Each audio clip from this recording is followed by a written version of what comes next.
those fluffy dogs. These people with very fluffy doodles are standing out in front of my house having a conversation, which is good for them. I'm glad they're making doodle friends with other doodle owners, but Winnie does not like doodles. And so she's giving them a death stare, but she's being a good girl and not barking right now. Hi friends, welcome back to another pizza party. I'm Mrs. Pizza. Winnie is back there being our cinematographer. Cheese. Oh my god, you'll never believe it. Looking down upon her dominion. That is Cheese. And we are here today to do the mid-year freak-out book tag, which you know the deal. You've seen this before. It's the middle of the year and we're here to freak out about books, and that's the tag. If you're new and you've never seen one of these before, that is exciting. Welcome. We're so glad you're here. Welcome to the middle of the year freak out book tag. Let's do this. So if you are interested in doing this as well, all of the questions will be linked in the description below. Have a good time. Follow along. Answer the questions as we do this dang thing. Let's freak out about it being the middle of the year already, because good Lord, how did we get here? The first question is, what is the best book you've read so far this year? Hands down, I'm going to call this the best book. It was definitely the one I had the absolute most fun with, and that is Dungeon Crawler Carl. I had so much fun with Dungeon Crawler Carl. As far as my algorithm goes, is kind of taking over the book space, so this should be no surprise. Everyone is loving Dungeon Crawler Carl. This is a lit RPG, which is something I had never read before, but I had a great time. This is the story of Carl, and he's dungeon crawling. Carl is I believe he's like in the Coast Guard or something. He's just gone through a terrible breakup, and his cheating, awful ex hasn't had time to come pick up her very extremely expensive and fluffy cat, Princess Donut. When one night, in the middle of the night, Princess Donut escapes, and Carl has to run outside to catch her, save her from the freezing cold outside nighttime stuff. That was the weirdest way to put that. He has to run outside to save Princess Donut the cat, and he doesn't even have time to put pants on, so he throws on some Crocs and a jacket, and he's running outside in this freezing cold weather when the world ends. The world just ends. And Carl just happens to be in exactly the right place to survive. He then enters through this opening that opens up, because that is a thing that an opening does. He has now entered into an intergalactic alien tournament competition reality show where him and other dungeon crawlers, including Princess Donut the cat, have to travel through levels and obstacles, fighting boss battles and mobs, accruing points and different items. They are trying to survive while also trying to get an audience to be interested in them. This is super duper hilarious, absolutely inappropriate at some points, and a wild fun time. If you are someone that plays video games or things like D&D, you will probably understand a lot of the loot crates, levels up, inventory system type stuff a little bit more than someone who hasn't. That being said, that is a part of this book that if you don't understand it, you don't need to. It's explained really well, but it's not something that you need to take a lot of your brain space to really keep track of. The book does that for you. The audiobooks for this, although they are only available on Audible, and that kind of sucks, are superior, fantastic, just supremely good. And if you can get your hands on the audiobooks, I highly recommend. But these are also available on Kindle Unlimited, so if you have that subscription, they're waiting for you. Pick up Dungeon Crawler Carl. You're going to have a good time. The next question is, what is the best sequel you read this year? I'm going to have to go with I Am Made of Death. But the kicker is, I didn't know this was a sequel when I was reading it. I'm terrible at completing series, so the fact that this was not something I knew was part of a series probably was a good thing, because I just picked it up and read it without ever actually having to read the first book, which is something you should probably do, but hey, I read it without it, so you can do it too. This is the story of Thomas, and he is a young man who's down on his luck when he is offered an opportunity to be a glorified babysitter / interpreter for a very wealthy family's daughter. This young woman is selectively mute and uses sign language. Thomas is fluent in sign language because his mother is deaf. So Thomas takes on this interpreter type role for this insanely wealthy family for Vivian, who really doesn't want Thomas to be there. He's been hired by her stepfather, and she's going through a lot of stuff, and having Thomas around is just making it harder. There is supernatural, scary, over-the-top things happening. This is considered a bubblegum horror, which is something I am a big fan of. They're more like female-centric glitter and body horror, ballerinas and demons kind of stuff. This was a lot of fun. I really enjoyed it. I really enjoyed Thomas and Vivian, and these two attractive young people who we know are going to fall in love, because of course they are. They're attractive young people stuck in a situation together. I would definitely pick up more from this author. And it was my accidental best sequel of the year so far. The next question is, what is a new release that you haven't read yet, but you want to? I'm going to go with Blood on Her Tongue, which I believe is a gothic horror fantasy set in the 1800s in, is it the Netherlands? Yep. It's the Netherlands. This is focusing on twin sisters Lucy and Sarah when Sarah becomes obsessed with a bog body found on her husband's estate, leading to a mysterious illness and a potential diagnosis of insanity. Lucy arrives to care for her sister, but soon discovers a darker truth as Sarah's condition worsens, and she becomes increasingly hungry and violent. I love books about sisters. I love gothic horror. I don't know why I haven't gotten to this yet, but I will. What is your most anticipated release for the second half of the year? I'm going to have to go with Taurus Season, which is the newest release from Bryn Weaver, who you might know. Hold on. Let me grab it. Well, these are not in order. From the Ruinous Love trilogy. The first book being Butcher and Blackbird, which is by far my favorite in the series. This is a story of two serial killers, but they're more like Dexter type serial killers. They're serial killing bad guys. When Sloane, one of our serial killers, gets stuck trying to kill a bad guy, she encounters Rowan for the first time. And these two end up becoming friends, starting this weird game competition that's serial killing bad guys, and then something more. Spicy, dark rom-com. We then get Leather and Lark. Two more characters were introduced to. Rowan's brother, Lachlan. Did I just pull that? I pulled that out of my ass. Lachlan. And Sloane's best friend, Lark. These two have a rival/enemies, we don't like each other, to lovers into a fake dating, arranged marriage situation. Also more serial killing. And then the last installment, which is the last brother, Fionn, who is a doctor in Nebraska or somewhere. And he meets Rose, who is a motorcycle riding carnival psychic. Again, murders and serial killing. These all work for me as far as dark romances go because they're funny, number one, but number two, none of the characters, none of the love interests are doing dark things to each other. They're doing dark things to people outside of their relationship. They are murdering the bad guys, but they are never violent or awful towards each other. So these dark romances work for me in that way. These were funny as well, and so I'm excited to pick up the newest series from this author who is she's sticking to her roots. She's giving us more serial killer rom-coms. Taurus Season is the first book in Bryn Weaver's Seasons of Carnage trilogy, dark romance novel set in the fictional town of Cape Carnage. The story follows Harper Stalling, a skilled gardener who protects her home and mentor at all costs, and Nolan Rhodes, a man seeking revenge for a past tragedy. Their paths collide when Nolan targets Harper, and they form an uneasy alliance when an amateur true crime investigator arrives in town. Silly, dark serial killer rom-coms warm my heart.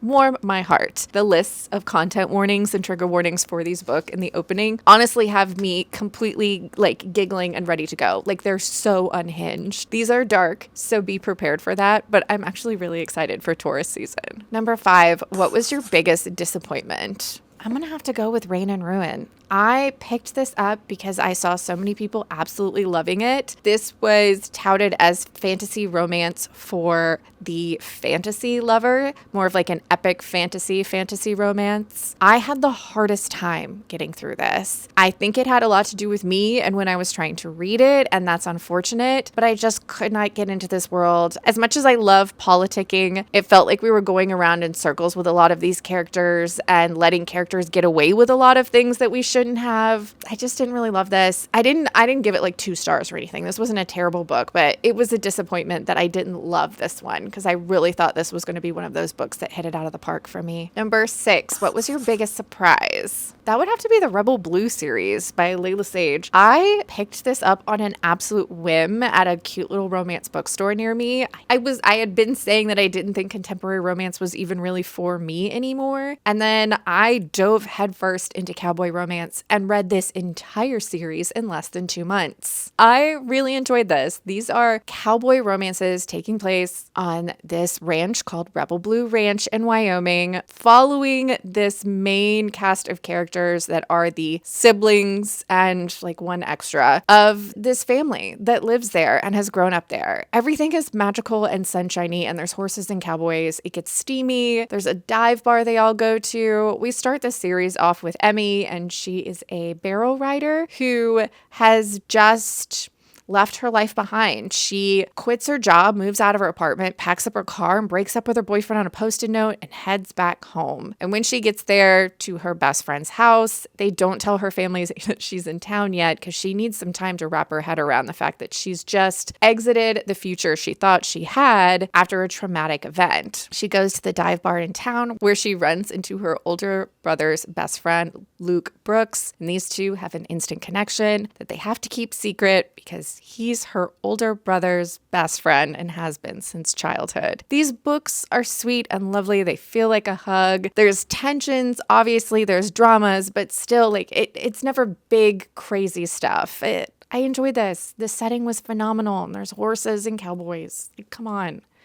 Who knew I was into that? Number 7, what's a favorite new to you author? I'm going to have to go with C.G. Drews. I read Don't Let the Forest In, which is a YA gothic dark academia horror novel. I really enjoyed it. It was absolutely beautiful. I just devoured it. It's the story of Andrew, and he is returning back to his boarding school after some event has happened the year prior. He is best friends with a young man named Thomas, and these two are fighting literal monsters that are climbing over the fence and attacking their school. Andrew is a writer, and he writes these like macabre, beautiful, dark fairy tales. Thomas is an artist, and he illustrates them. These two are halves, like they're two halves of a whole, different sides of the mirror looking at each other. It's sweet, it's lovely, it's dark, it's sad. I really enjoyed it, and I was lucky enough to get the arc for the newest release from this author that will be coming out in October, and that one is called Hazelthorn. The cover, again, where I love a like botanical horror, creepy vines, sinister trees, mushrooms, dirt.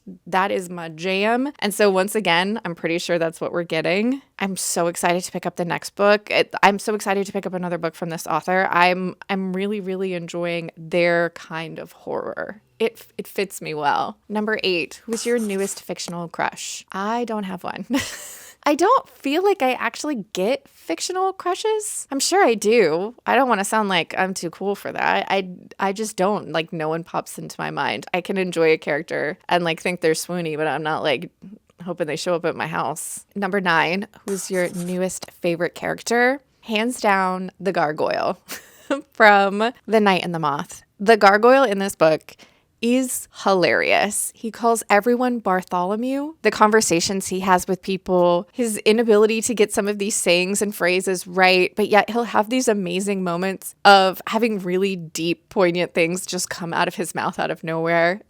I love the gargoyle. I would die for the gargoyle in The Night and the Moth. Number 10, what is a book that made you cry? I mean, we should asterisk this. I am a crier. Like, it is very easy to make me cry. But the most recent book that made me sob was First Time Caller. I love B.K. Borison books. They feel like a hug to me. I've enjoyed every single one. This is the newest book in that author's newest series. This one is inspired by Sleepless in Seattle. The next one, which has been announced, which I will put the cover up. Look at that cover. It is gorgeous. That book is inspired by How Harry Met Sally. So we're going back to like 80s and 90s rom-coms, I believe, for this entire series, which warms my dark heart. Okay. This book is the story of Lucy, also known as Lou, and she has a 12-year-old daughter. And one night when she thinks that daughter is asleep in bed, she hears her talking on the phone. Lucy goes in and is like, "Excuse me, ma'am, who are you talking to? You're 12 years old. Are you joining a cult? Is that a man on the phone? What is happening?" Well, on the other end of the line is Aidan Valentine. He is a local radio show host that has a show about romance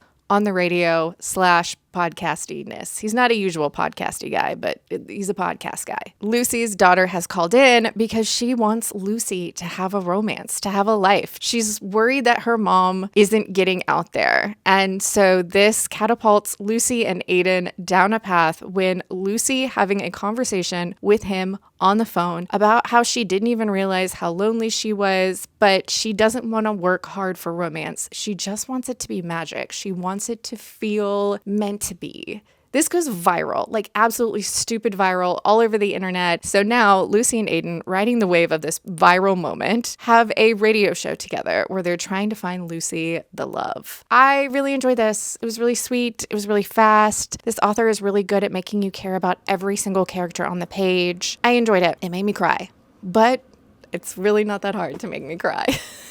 Number 11, what was a book that made you happy? I'm going to go with Men-at-Arms. I have been slowly making my way through Discworld by Terry Pratchett. Discworld series as a whole has many different series within it. I've been reading in the Night Watch series. Men-at-Arms is the second book, the first book being Guards.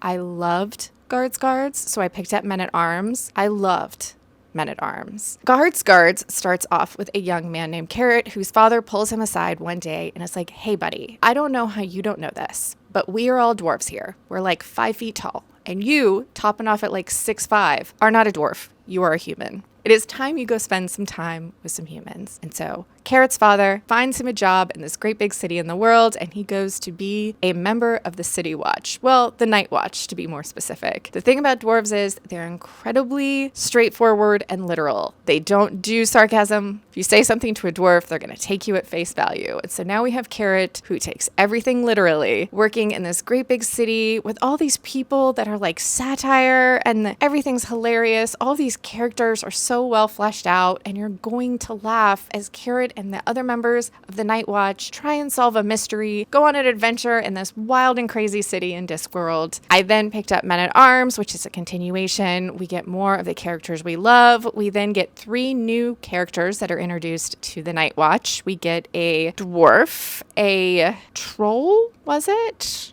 Or an ogre, and a woman, because before that it was just a bunch of white guys sitting around. So now we're bringing new people into the mix, trying to integrate some of these different groups of people that live within the city. We have a new mystery. We have Carrot trying to solve it along with his new friends. This is such an amazing series. Each series within Discworld kind of has its own focus, and the City Watch series within Discworld is really based on society, people, race, and equality, and stereotypes, and just being good people. Carrot is amazing. I laughed out loud.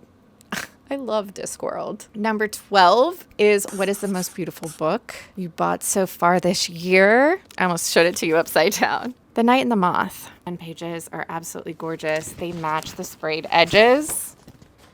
The book is gorgeous. She's real cute.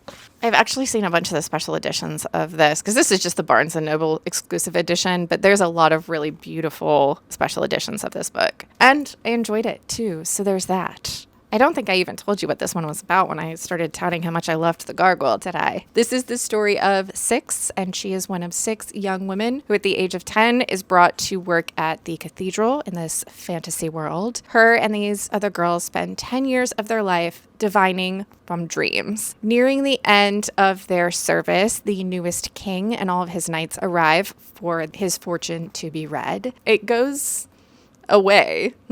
That's not the right way to put it. His future is read. It goes a certain way. And then shortly thereafter, the other diviners start going missing. Now, Six is in a situation where she has to reach out to one of the knights that the king brought with him for help. He is dashingly handsome and completely infuriating.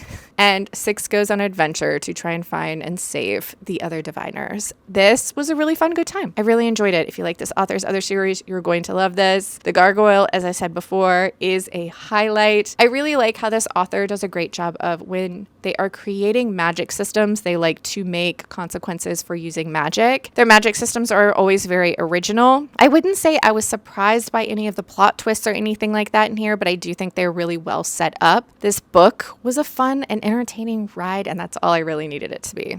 Also, she's real cute. And number 13, what books do you need to read by the end of the year? All of them.